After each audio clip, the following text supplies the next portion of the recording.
Hello and welcome to this edition of the 80s tapes.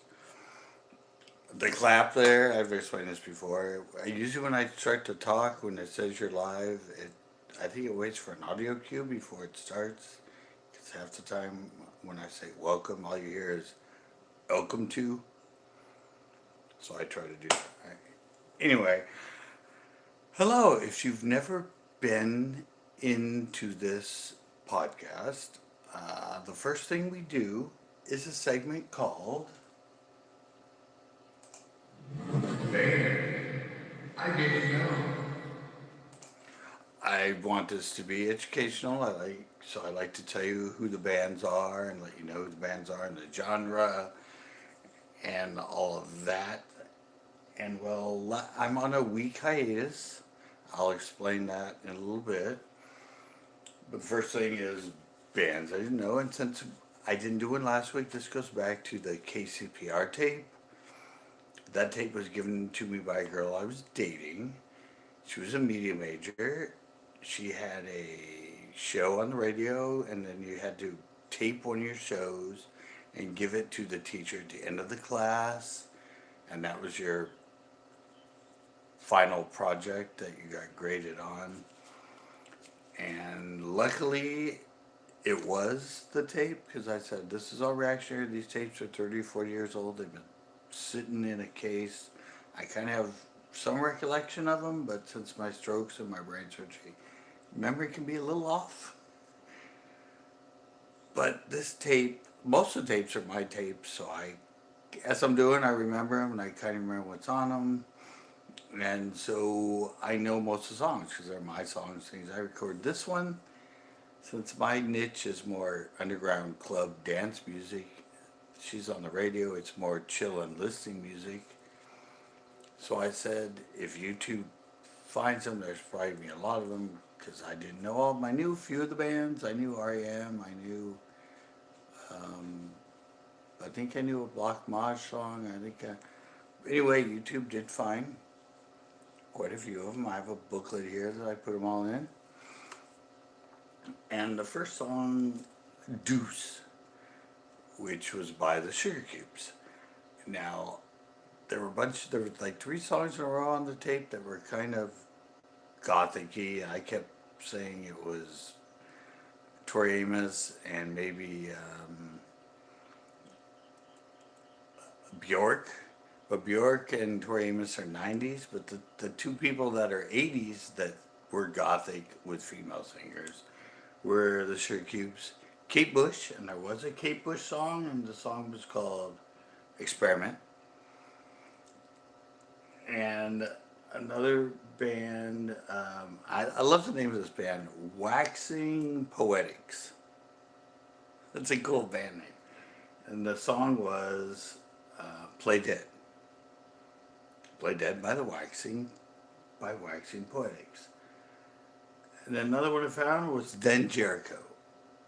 And the song was called Play Dead. No, Waxing Poetics, the song was Baby Jane. Then Jericho, the song was Play Dead. And another, Sinead O'Connor, a lot of you, that Nothing Compares to You.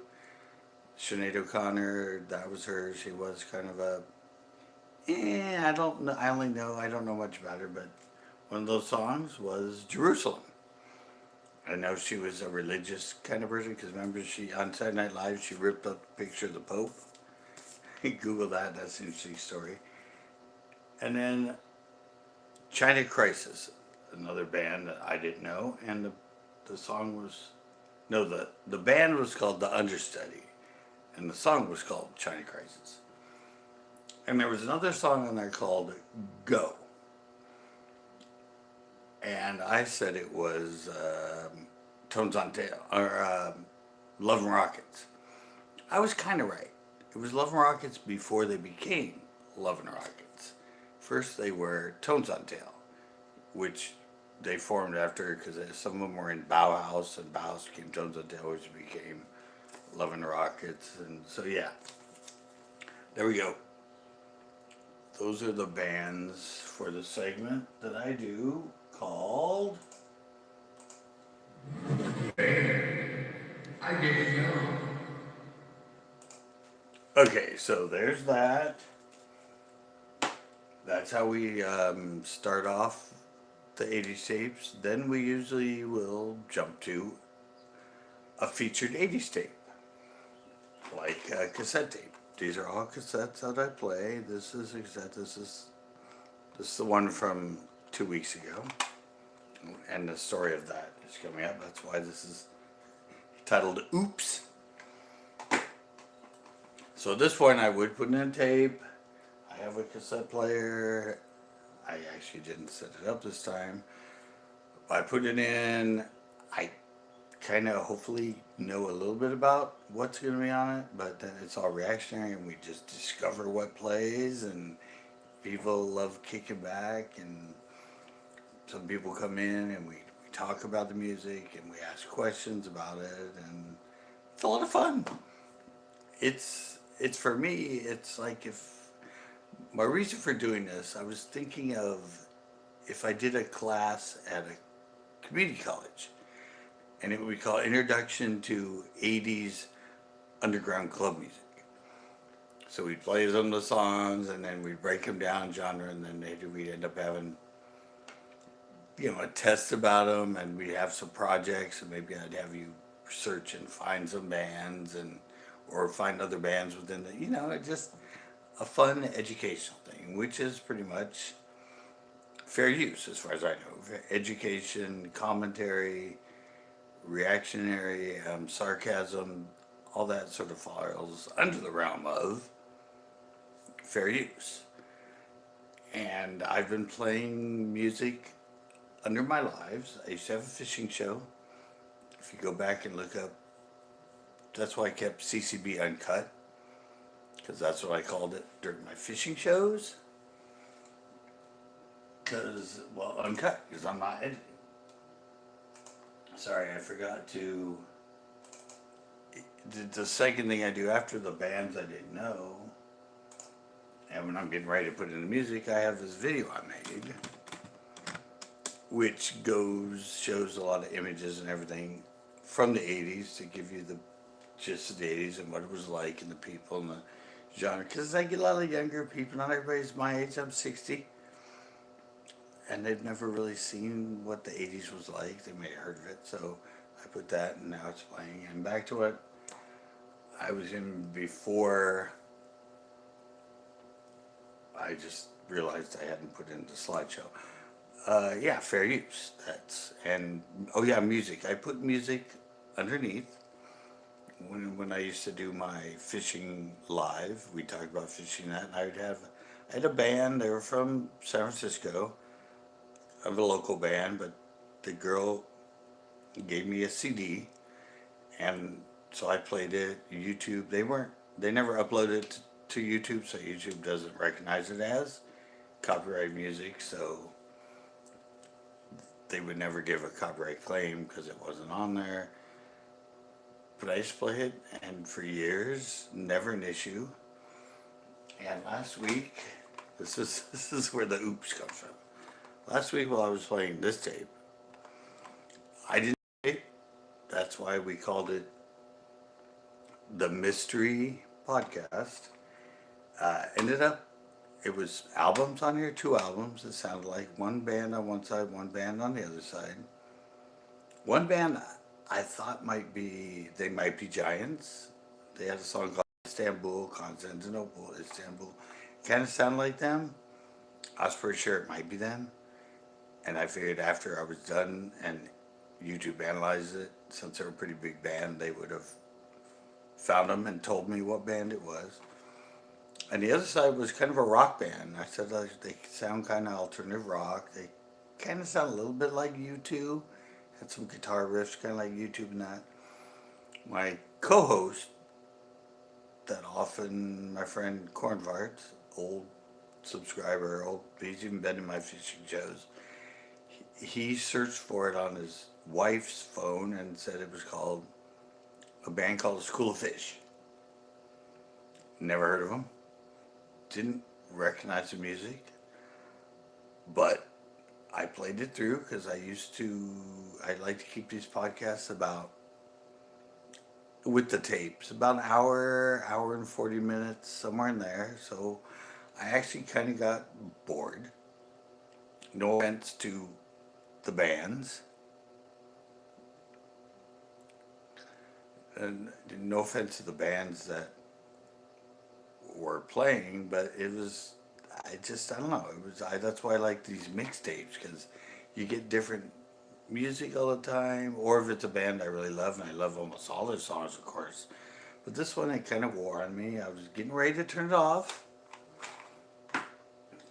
As Get Smart would say, I missed it by that much. Because like I said, I kind of got bored. I said, okay, guys, not really into this music too much. There's not really anybody in here right now. I think I'm going to shut down.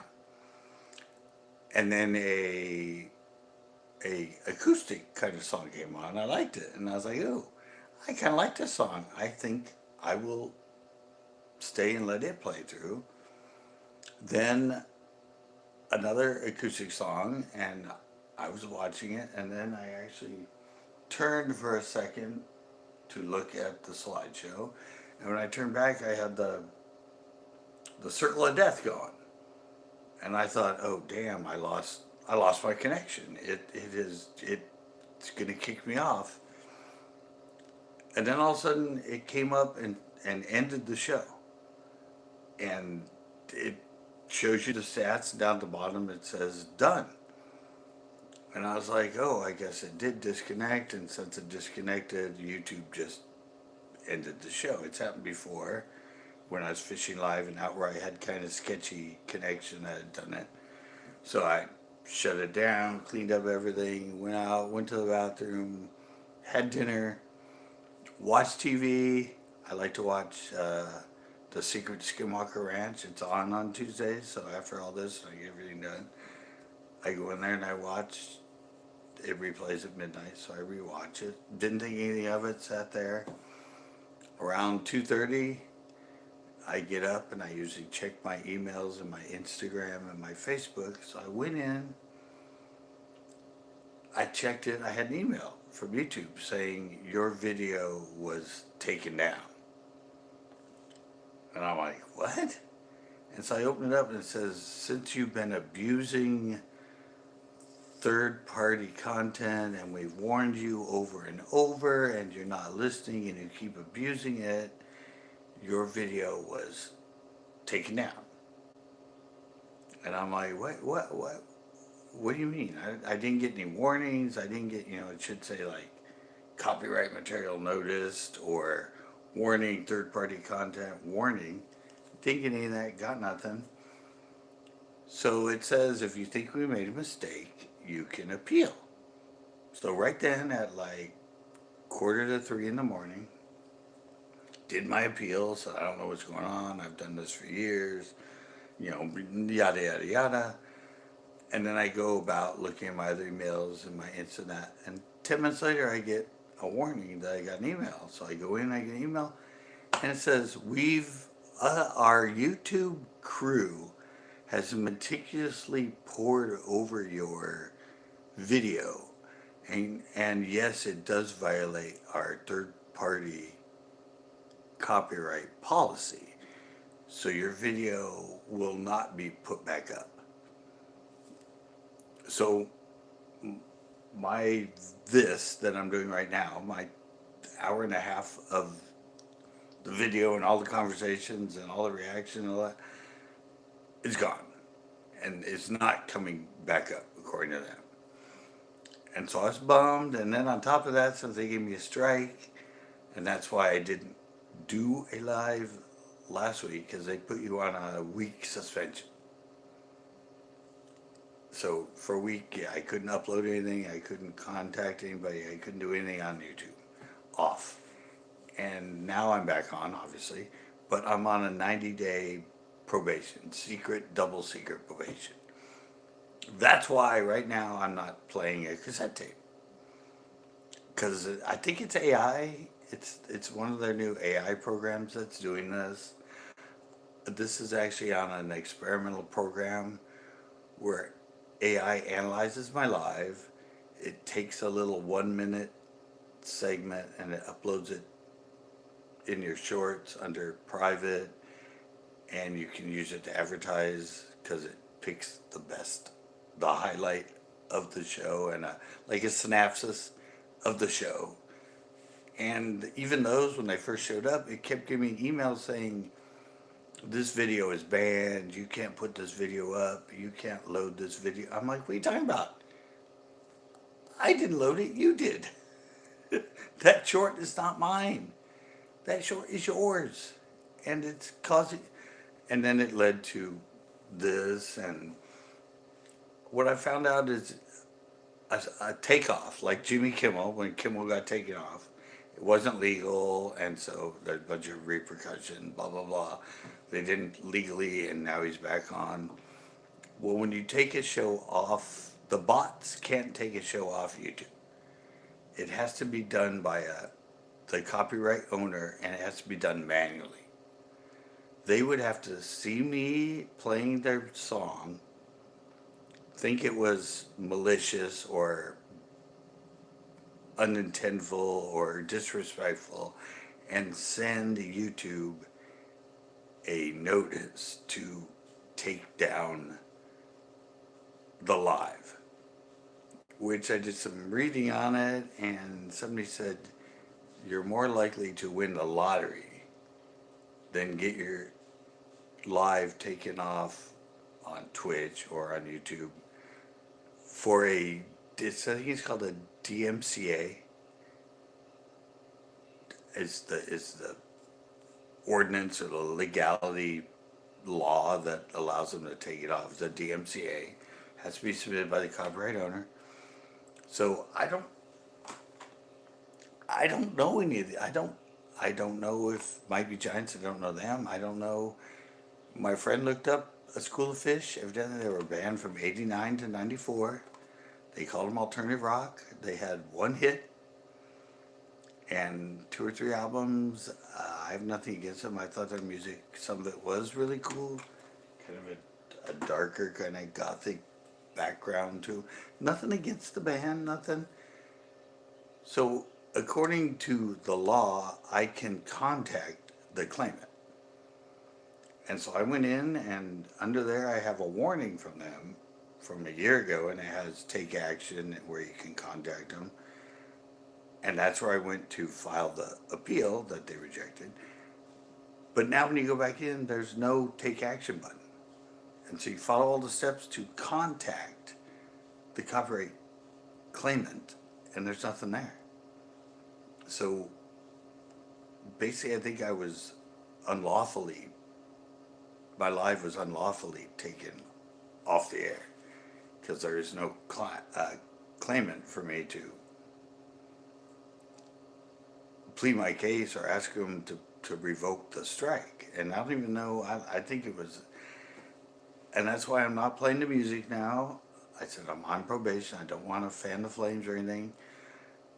I'll do educational style lives like I used to do. We would just talk fishing, and I would have music background, but it wasn't the focus. Like this is a focus on teaching about 80s club music and showing you some of the styles and looks that we did and some of my stories about band and clubs and yada yada yada. So there we go. That's why this podcast is called Oops. Because last week, no, it wasn't last week, it was the week before, but oops, I got taken off the air and I had no idea. I got no warning. I got nothing. I have 30 of these up already, the same format, the same music playing. I explained this in the beginning. I was going to try and get an entertainment license just so they wouldn't harass me with all the copyright claims, because like when I used to own a clothing store, I had to buy a license so I could play the radio or copyright music in my store. Or if you're a club, like when I was a DJ at that club, they had an entertainment license, which legally allows them to have people play copyrighted music or bands play covers. So I tried to cover, all check all the boxes before I did this. YouTube doesn't offer it. These same exact podcasts that I turned this into are also on Spotify. Never had an issue with Spotify. They go on, and yes, people lay obviously copyright claims to it and they can monetize it. Copyright claims are no big deal. It's copyright strikes that are a legal issue. So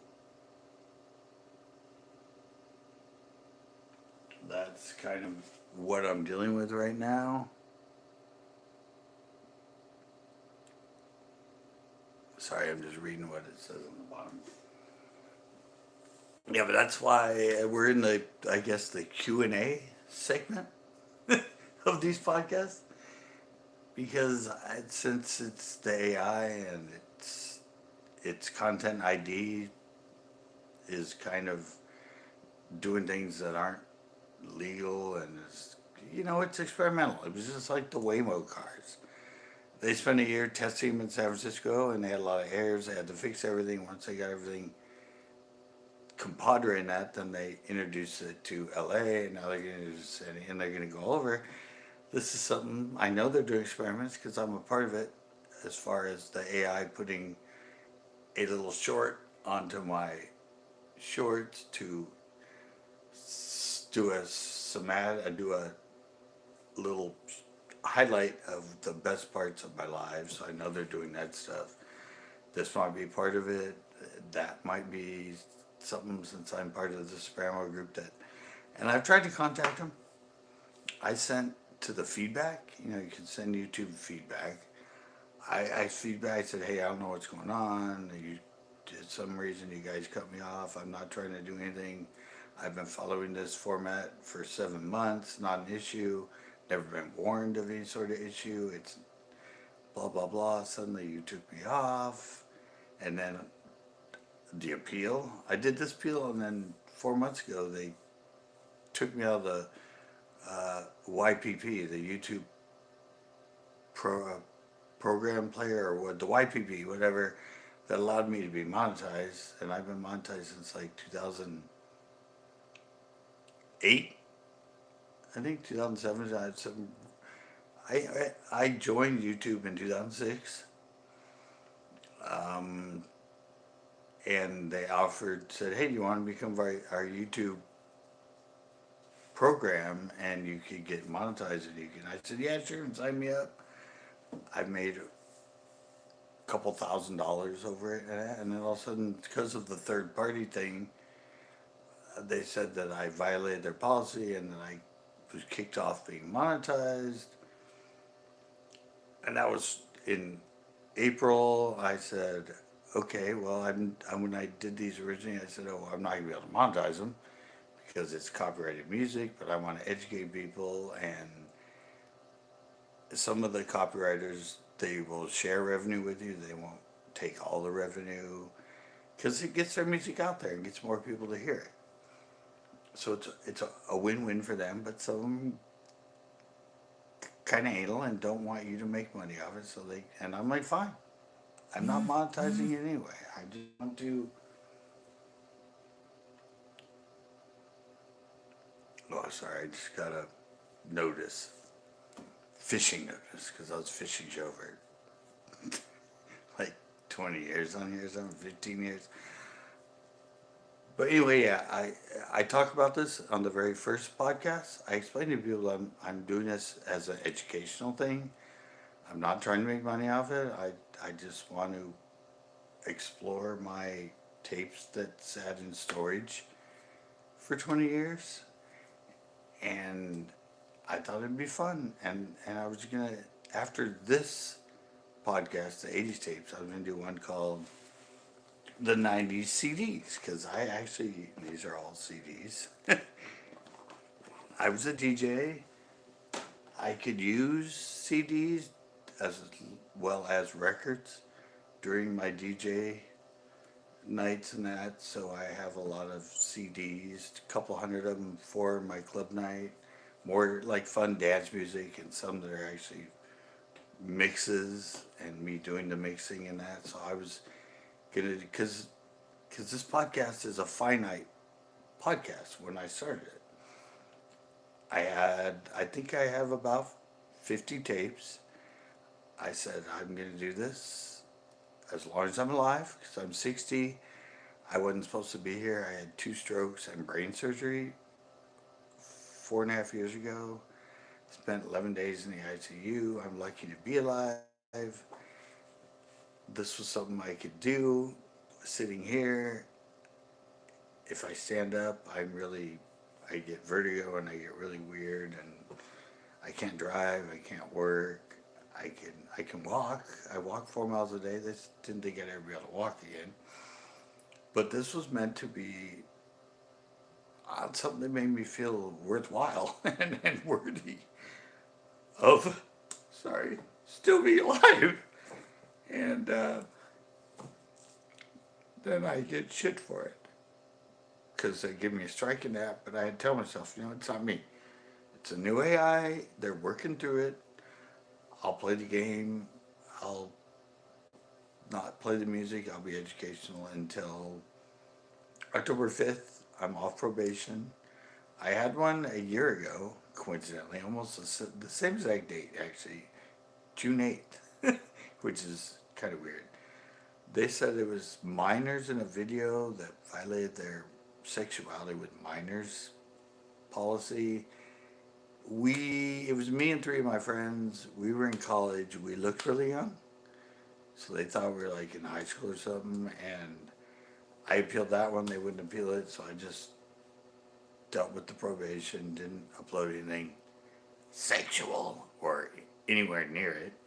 And boom, strike gone. I'm back to fine. Never thought I'd get one again. Then this one happens. And I'm like, oh great, this is something that's really fun to do, and to have them kill this. And so I said I appealed, I did this. I was going to go to the claimant and say sorry if I offended you. I didn't even, no offense, I didn't even know your band's name. But if you came in and saw me, I'm kind of funky. I got my funky hat on. I got my funky little Sunday's shirt, and they might have looked at me and said, "Oh hell no, that guy ain't playing my music in his live," and said, "Get that shit off the air." And then by my research, there was never a claimant.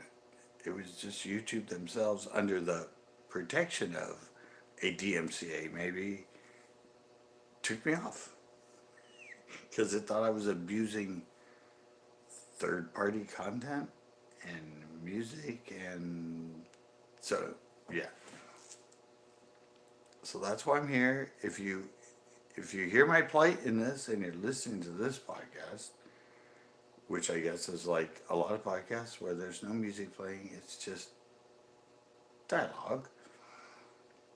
I wanted to get it out there to people as to what happened to me, and that this might happen to you. And it's, don't take it personally. AI has no emotions. It's strictly like Spock from Star Trek. It's very logical. It logically looks for what it's told to do, and if you look like you're violating what you're not supposed to do, it'll react. I mean, that's why you don't want to become a soldier or something like that. But in this case, I took it personally, and for that last week when I couldn't do anything, I was like depressed. I was like, what do they do? Why? I gotta contact this person. I gotta tell them that I'm not malicious. I'm not intentionally trying to steal their music. They can take the money from it. And I have no way to contact my friends. There probably wasn't anybody there. It was, it was, it was done by the bot and YouTube, kind of like Kimmel was taken off the air by the FCC, not legally, but yanked it. And people protested, and they put him back on and said, "Oops, we're sorry. Please don't sue us." So that's where I am now. And I noticed I usually have a my co-host, I call him, my friend Corn Farts. He doesn't always come in, but he almost always comes in. And he didn't seem to come in this time around, but he maybe, since I didn't come last week, he maybe thought, or he's busy. It's understandable. He's not. He comes in. I appreciate him coming in. He doesn't have to come in. But I felt bad because I was on a roll. I had gone 7 months in a row, weekly, not missing a live, and it's to record my podcast, and every Thursday since I think January 20th or something, constantly every week uploaded a podcast to YouTube to keep it consistent. It says it takes about 2 years to grow a podcast, and I've been doing it now for 7 months. And if you're consistent, it'll do better. And now I've had this hiccup, and I'm probably going over and over stuff because I'm used to experiencing music while I'm doing this and going over the tapes and having relive my youth experience because it was high school and college. It was a lot of fun. I'm going to get back to it, but now I have to wait till October 5th. And like I said, hopefully they've gotten all of the kinks out of the YouTube AI that's now doing the content ID. And unfortunately, I's one of the victims that had to suffer what's going on with it until they get it all figured out. Because the demonetizing me, I've been monetized since like 2007, like a long time, and this was my second strike in 20 years on YouTube, and I've never had any issues, any complaints, and both of the strikes were something that their AI got wrong. But nowadays with YouTube and a lot of corporations and that, it's hard to talk to a real human now. And if you do talk to a human, you have to pay a fee. Like I'm on T-Mobile, and if I go into the store to pay them, they charge me $10 for I forget what, an interaction fee. If I'm on the phone to pay my bill, and I have to talk to a real service person, they charge me $10. It's ludicrous, kind of like that T-Mobile commercial. Ludicrous, it's ludicrous, and then he pops in. Yeah, it's the AI world now. Remember we all liked it originally with the phones. Remember we used to have to talk to a real person, and a lot of times they would have an Indian accent. And then we're like, oh, cool, I can call, and it's just a computer, and I can just pay it, and I don't have to listen to somebody tell me about their day and their, or have a grumpy. And now it's gotten out of hand, and they're making everybody, and it sounds like a human, and a lot of times you can't really tell if it's a human or not because they're getting so good at it, and it's the world we live in.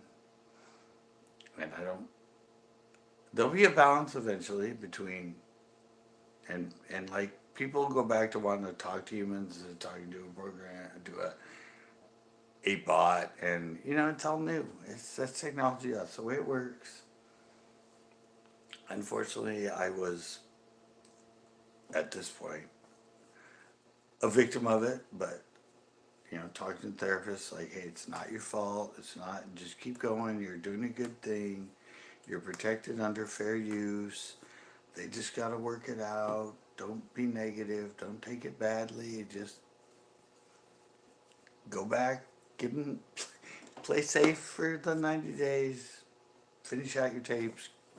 And then I want to do a thing called 90 CDs, like I already mentioned, and get that going. See if you can get a bunch of people to start coming in here. Get a good music crowd going.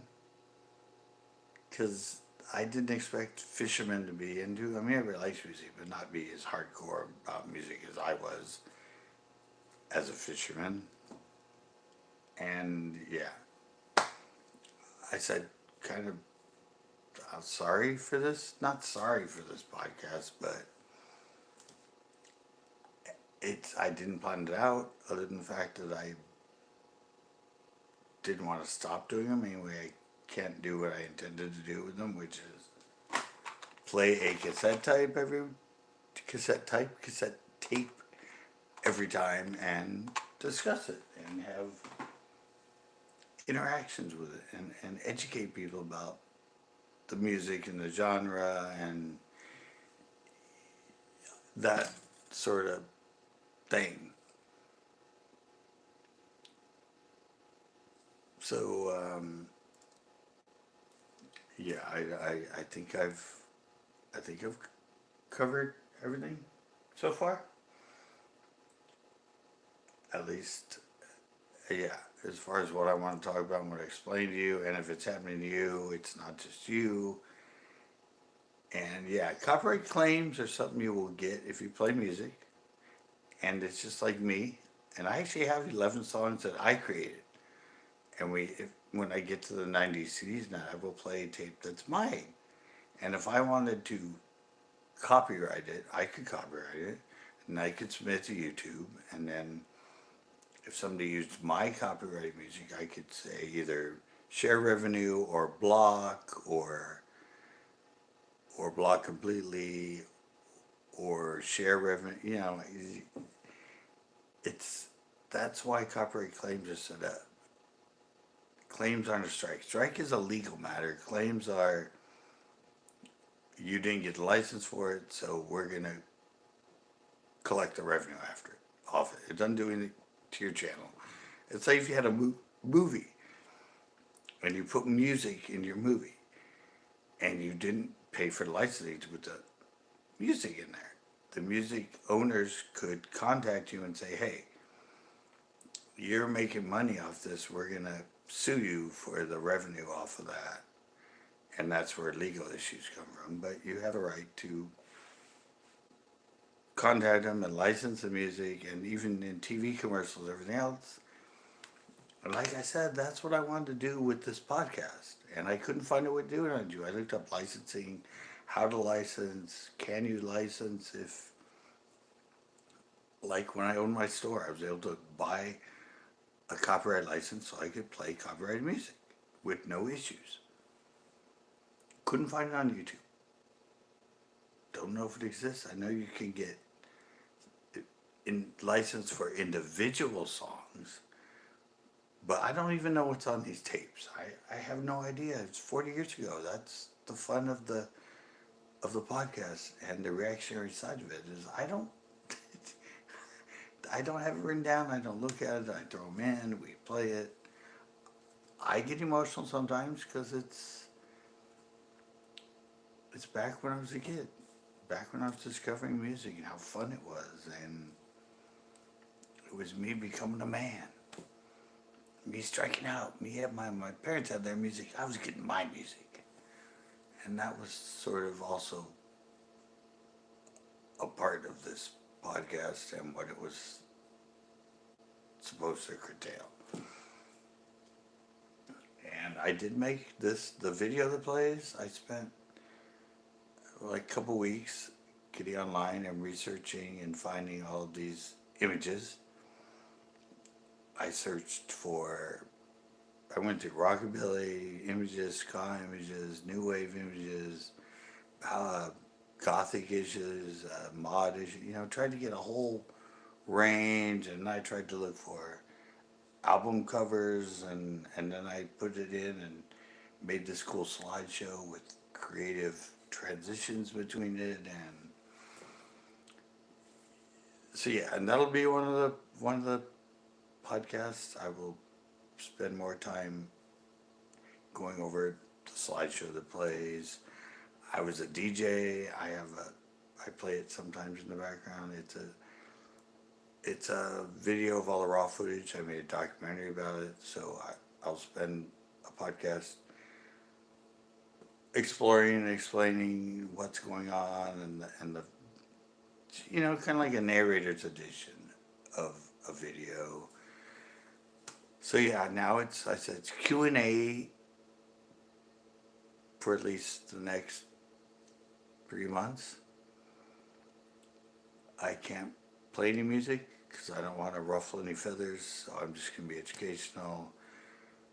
And then I think I have 14 more or 15 more tapes, and I might replay the one that got taken off the air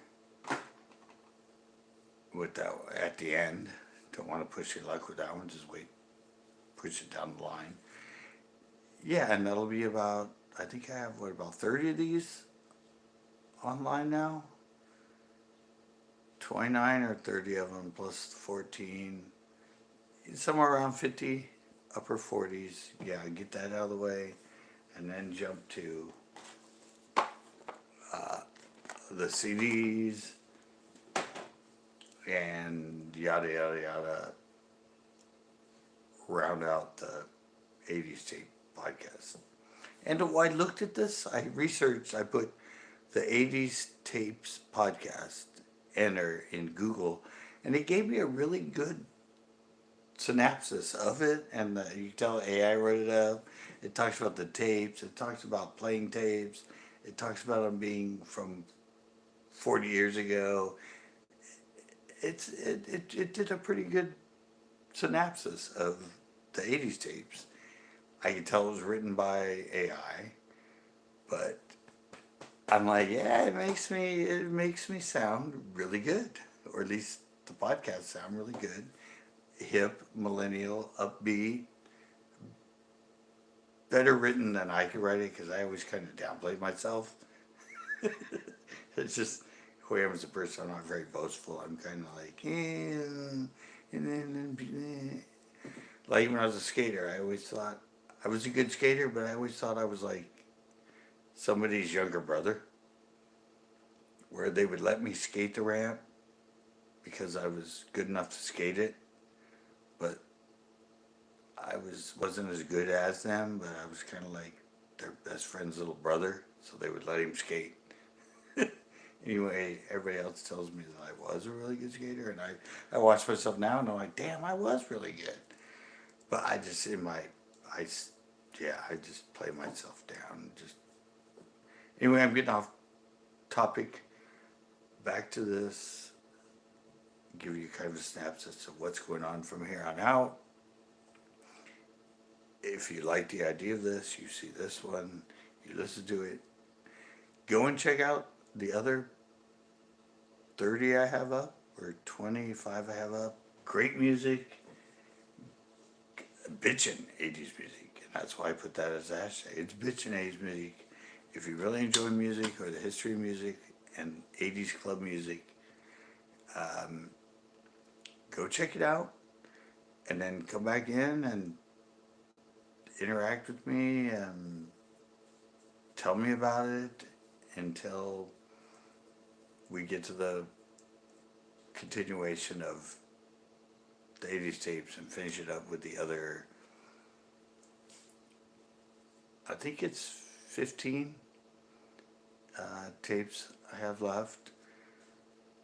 I've been trying to do this, make sense and make order of it, as far as I tried to do the oldest tape and then up to the newest tape. As much as I can remember, because like I said, they're 40-year-old tapes, 30 and 40-year-old tapes. So I've already made mistakes on a lot of them, like the Complete Unknown and Unknown podcast. I wasn't sure. I thought it was a tape. It didn't end up being tapes. I had good music on it, but wasn't the one that was in my mind. And again, I am gonna just end this because I feel like I'm just blah, blah, blah, blah, blah, no structure without a tape behind me. So if you like it, come back next week. If you didn't like it,